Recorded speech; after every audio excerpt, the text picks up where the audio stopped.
حضرت داؤد علیہ السلام بنی اسرائیل کے عظیم نبی تھے اور ان کو اللہ تعالیٰ کی طرف سے نبوت، حکمرانی، زبور دینے کا شرف حاصل تھا۔ آپ کی زندگی کا واقعہ قرآن و حدیث میں تفصیل سے ذکر کیا گیا ہے۔ حضرت داؤد علیہ السلام کی داستان ایک اہم پہلو ہے جو ہمیں ایمان، صبر، شکر اور عدل کی اہمیت سکھاتی ہے۔ ولادت اور نبوت۔ حضرت داؤد علیہ السلام کا تعلق بنی اسرائیل کے عظیم خاندان سے تھا۔ آپ کے والد کا نام حضرت یسع تھا اور آپ ایک نیک اور صالح خاندان میں پیدا ہوئے۔ حضرت داؤد علیہ السلام کا شمار بنی اسرائیل کے اہم نبیوں میں ہوتا ہے۔ اللہ تعالیٰ نے آپ کو بچپن ہی سے اعلیٰ کردار اور صفات سے نوازا۔ حضرت داؤد علیہ السلام کا معجزہ اور نبوت کا آغاز۔ حضرت داؤد علیہ السلام کا ذکر قرآن میں حسن، خوبصورت اور فاتحن، سمجھدار کے طور پر کیا گیا ہے۔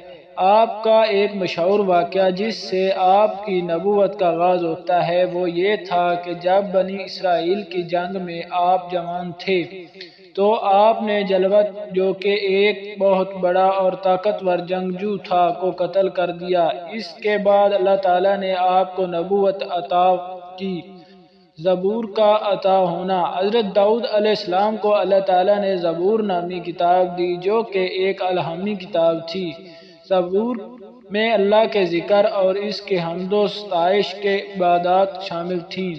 حضرت داؤد علیہ السلام کا ذکر قرآن میں اس طرح کیا گیا ہے کہ آپ اللہ تعالیٰ کی تسبیح بہت خشوع و خنوع کے ساتھ کرتے تھے۔ حکمرانی اور عدل۔ حضرت داؤد علیہ السلام کو بنی اسرائیل کا بادشاہ مقرر کیا گیا تھا۔ آپ کی حکمرانی کا دور ایک سنہری دور تھا جہاں عدل، انصاف اور امن قائم تھا۔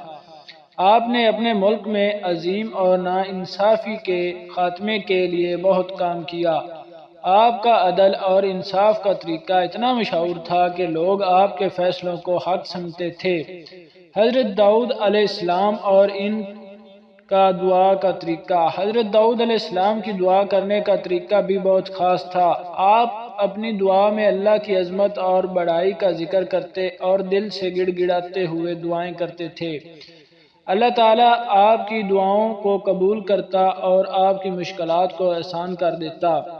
حضرت داؤد علیہ السلام کا انعام۔ حضرت داؤد علیہ السلام نے اللہ تعالیٰ نے حضرت داؤد علیہ السلام کو جسمانی اور روحانی لحاظ سے بے شمار انعامات دیے۔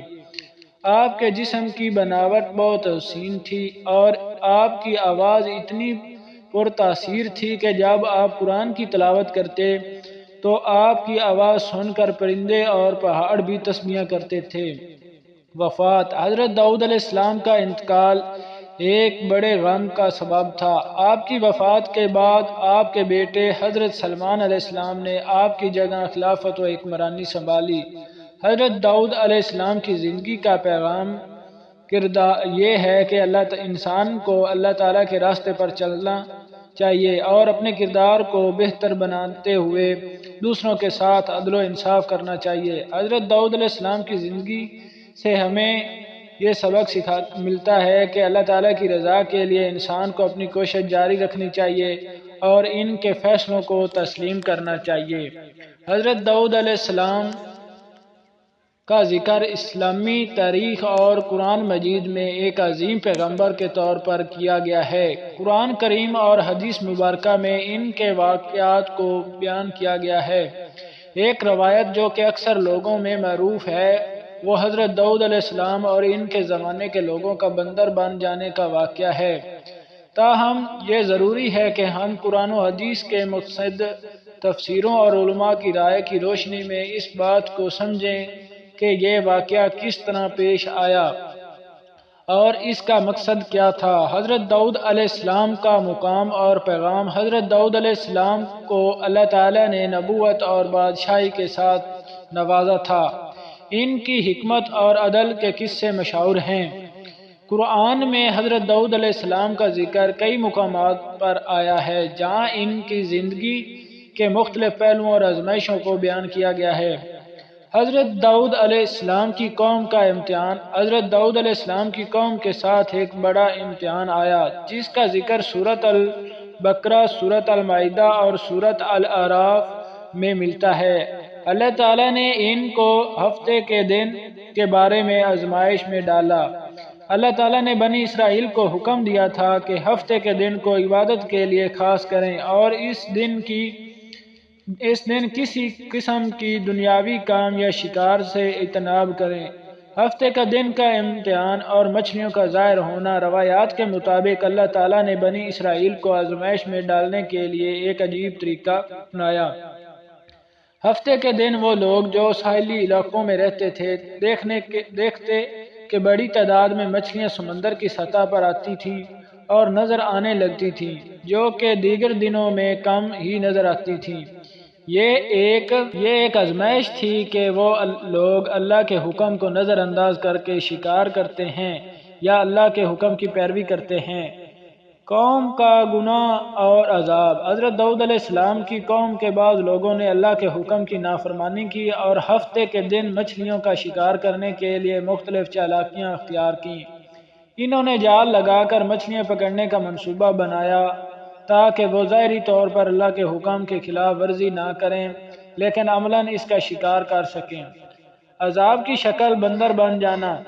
جب قوم نے بار بار انبیاء کے احکامات اور اللہ تعالیٰ کی وضع حکم کے خلاف ورزی کی تو اللہ تعالیٰ نے انہیں سخت عذاب سے دوچار کیا۔ قرآن مجید کے مطابق ان کے جسم کو مسخ کر کے بندر بنا دیا گیا۔ بندر بننے کے اسباب۔ یہ واقعہ صرف حضرت داؤد علیہ السلام کی قوم کے لوگوں کے ساتھ خاص تھا جو مسلسل اللہ تعالیٰ کی نافرمانی کر رہے تھے۔ اس واقعے میں ایک بڑی حکمت ہے۔ اللہ تعالیٰ نے اس قوم کو اس لیے بندر بنایا کیونکہ وہ اپنے کردار میں اخلاقی رکاوٹ کا شکار ہو گئے تھے اور اپنے دینی احکامات کو توڑنے کے لیے ہیلے بہانے تراشنے تھے۔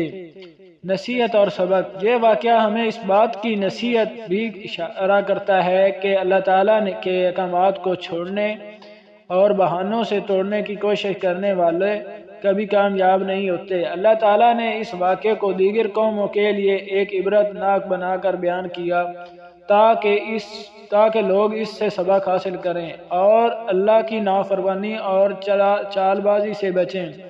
قرآنی آیات اور انبیاء کی تفاسیر۔ اللہ تعالیٰ نے اس واقعے کو قرآن میں اس طرح بیان کیا ہے کہ یہ آنے والی نسلوں کے لیے ایک نصیحت بن جائے۔ علماء کی تفسیر کے مطابق یہ عذاب ظاہری جسمانی تبدیلی کے ساتھ ساتھ ایک علامتی عذاب بھی تھا تاکہ وہ لوگ جو نافرمانی کرتے ہیں جان لیں کہ اللہ تعالیٰ کے سامنے کسی بھی طرح دھوکہ دہی کامیاب نہیں ہو سکتی۔